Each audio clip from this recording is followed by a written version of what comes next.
आप में से कौन है जो ये क्वेश्चंस पूछना चाहते हैं एंटरप्रेन्योरशिप से रिलेटेड? 2014 से मैंने जर्नी स्टार्ट किया था और आप दोनों से ही मैंने लीडरशिप और टीम बिल्डिंग सीखा और एंटरप्रेन्योरशिप सीखा। तो मेरा क्वेश्चन ये है सर कि I am running a chess academy. तो बीइंग अ चेस कोच मैंने एज अ फ्रीलांसर स्टार्ट किया था और आज जो मेरी सबसे बड़ी प्रॉब्लम है, मेरा अकेडमी का जो रेवेन्यू है 1 CR मैंने क्रॉस कर लिया है पर ईयर का। Very good. But thank you sir. But problem ये आ रही है कि मैं उसको 5 CR या 10 CR नहीं ले जा पा रहा हूँ, क्योंकि हर 2 साल में जो मैं टीम बिल्ड करता हूँ 8-10 लोगों की या 20-25 लोगों की भी टीम मेरी 2019 में थी, वो मुझे छोड़ देते हैं। तो कहाँ गैप आ रहा है वो मैं नहीं समझ पा रहा और काफ़ी टाइम से मैं ये सवाल पूछना चाह रहा था। वेरी क्विक आंसर, क्रिटिकल को रिपीटेबल में कन्वर्ट करना है, क्योंकि आप जो काम कर रहे हैं उसमें क्रिटिकल स्किल सिखा देते हैं अपनी टीम को और वो रिपीटेबल नहीं हो पाता, फिर वो आपसे अलग हो जाता है। दूसरी चीज, आपको एक काम बहुत जरूरी है यहाँ पे कि बड़ी मशीन का छोटा हिस्सा वर्सेस छोटी मशीन का बड़ा हिस्सा। आप क्या कर रहे हैं, आप छोटी मशीन का बड़ा हिस्सा उन्हें बना देते हैं तो वो आपसे इंडिपेंडेंट हो जाते हैं। उनको बड़ी मशीन का छोटा हिस्सा बनाइए। इसमें 2 बातें हैं, ध्यान रखना, मैं समझाता हूँ आपको। जैसे गाड़ी बनती है, गाड़ी बनने में एक आदमी स्टीयरिंग फिट करता है, टायर फिट करता है, बम्पर फिट करता है, गियर फिट करता है, क्लच प्लेट लगाता है, एक दरवाजा लगाता है, एक विंड स्क्रीन लगाता है। वो सब क्या है, बड़ी मशीन के छोटे हिस्से हैं। वो अपने आप गाड़ी नहीं बना सकते, वो पूरी गाड़ी नहीं बना पाएगा, उसको एक हिस्सा आता है। तो एक हिस्से पे काम कराइए उस टीम से। अगर वो बड़ा हो रहा है और वो छोटी मशीन का बड़ा हिस्सा बन रहा है और उसको पूरी गाड़ी बनानी आ गई है अब, तो फिर वो आपके एम्प्लॉय बनने के लिए नहीं है। अब आप उसको पार्टनर बनाइए तो आपको छोड़ के नहीं जाएगा और आप उसके साथ एक्सपेंशन में रेवेन्यू शेयरिंग करिए, ईसॉप दीजिए, कंपनी में हिस्सेदारी दीजिए, आप उसको बिजनेस के प्रॉफिट्स में हिस्सा दीजिए, रेवेन्यू का हेयर कट दीजिए, बिजनेस स्ट्रक्चर कर लीजिए उसके साथ, तो वो आपके साथ टिका रहेगा। अभी वो क्यों टिका है, क्योंकि उसको लगता है मैं तनख्वाह पे नहीं, मैं तो अपने आप कमा सकता हूं।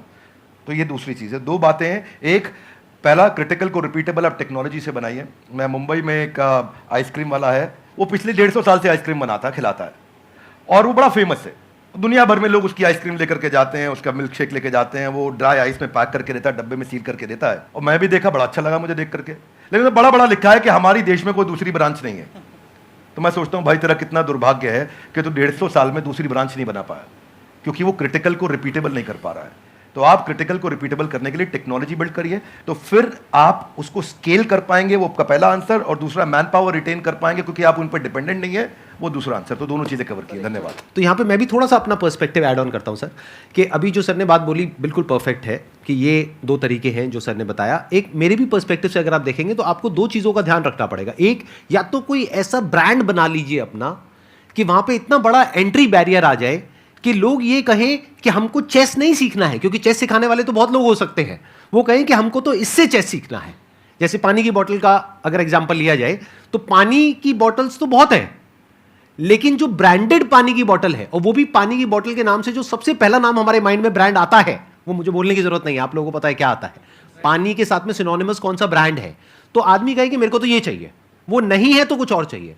तो या तो आप अपना ब्रांड बनाइए, या फिर आप कहते हो कि नहीं मेरे पास में इतना मार्केटिंग बजट नहीं है या वो वेवलेंथ नहीं है कि मैं अपना खुद का एक ब्रांड बना सकूं जिसकी वजह से एक एंट्री बैरियर क्रिएट हो, तो दूसरा ऑप्शन ये है कि आप एफिलिएट मॉडल पे चले जाइए, सीखो, सिखाओ, उस पर हमारी रेवेन्यू शेयरिंग होगी, वो पहले से एग्रीमेंट कर लो। ये 2 तरह के बिजनेस मॉडल्स हैं जो अभी एकदम से मेरे माइंड में आ रहे हैं। इसके अलावा और भी बहुत सारे ऑप्शंस हो सकते हैं। सर, बिजनेस से रिलेटेड मेरा एक क्वेश्चन था। Actually 0 to 5 years old kit बनाई है हम लोगों ने, लर्निंग किट है। एक्चुअली प्रॉब्लम ये आ रही है कि हमारी जो सोसाइटी है वहाँ पे हम लोग वो चीज़ लोगों को समझा रहे हैं, बता रहे हैं, पर वो एक्सेप्ट नहीं कर पा रहे उस चीज़ को। बेसिकली एकेडमिक के जो एजुकेशन की इंडस्ट्री है, इसके अंदर ये बिल्कुल ही अलग है, नया है, और मुझे नहीं लगता कि कोई कॉम्पिटिटर है अभी इंडिया के अंदर इस चीज़ के लिए। तो इस चीज़ पे मेरा ये था कि मैं लोगों को कैसे समझा पाऊँ उस चीज़ को लेके। आपके क्वेश्चन में ना फंडामेंटल आपके थॉट प्रोसेस में 3-4 फ्लॉज हैं, वो समझिए ध्यान से जी। पहला चीज, आपने बोला प्रोडक्ट नया है, अच्छा है, इसका कोई कंपटीशन नहीं है। ये मेरे लिए कोई रेलेवेंस की बात नहीं है। आपके प्रोडक्ट नया है, अच्छा है, कोई कंपटीशन नहीं, इससे फर्क नहीं पड़ता है। फर्क किससे पड़ता है? आपने बोला मैं पेरेंट को बहुत समझाता हूं लेकिन वो एक्सेप्ट नहीं कर रहे। सेल्स का पहला रूल है कि आपको समझाना नहीं है कुछ भी। सेल्स का पहला रूल है कि कैप्चर द इनकन्वीनियंस। इसको ऐसे समझते हैं, जरा हाथ आगे लाइए, बोलिए कैप्चर द इनकन्वीनियंस। हाँ, थोड़ा ऐसा एक्टिंग करो, इनकन्वीनियंस। जिस दिन आपने इनकन्वीनियंस, देखो पेरेंट परेशान कहां हो रहा है, देखो उसकी सबसे बड़ी तकलीफ क्या है। आपको पता है बच्चा जब नीचे बेड से रोल करते करते गिर जाता है, छोटा बच्चा 9 महीने का, 1 साल का, 1.25 साल का, रोल करते करते गिर जाता है, तो बच्चे को बहुत दर्द होता है, यस नो? राइट। लेकिन बच्चे से ज्यादा दर्द उस समय माँ और बाप को हो रहा होता है, इतना तकलीफ होता है, गिर गया मेरा बच्चा, गिर गया मेरा बच्चा, वो इनकन्वीनियंस है। तो फिर क्या निकल कर गया? बच्चे के बॉडी कवर्स आ गए, उसके हेड सपोर्ट्स आ गए कि वो नीचे गिर भी जाए तो उसको चोट ना लगे। वो क्या इनकन्वीनियंस कैप्चर करे।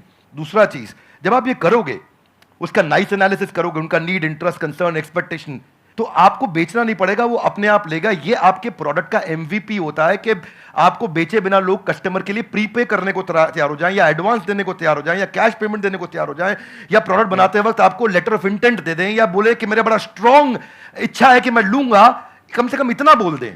अगर इतना भी नहीं कर रहे तो इसका मतलब जो आप प्रोडक्ट लेकर के जा रहे हो वो प्रोडक्ट उनके काम का नहीं है। So don't create a product, solve a problem that they have, and problem should be unsolved.